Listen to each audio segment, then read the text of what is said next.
104.7 IFM. Report!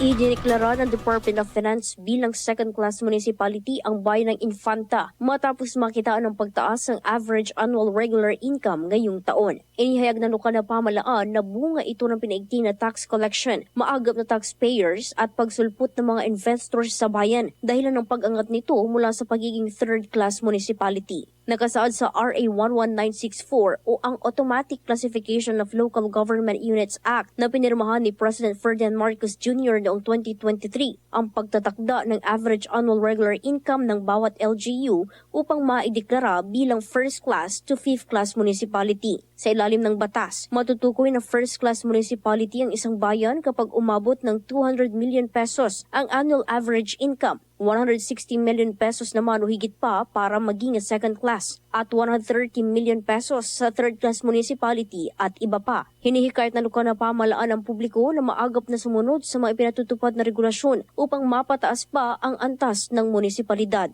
Kasama mo mula dito sa IFM Tigupan, ito si Idol Jam Victorio. Tatak IFM. IFM News. IFM News. IFM News.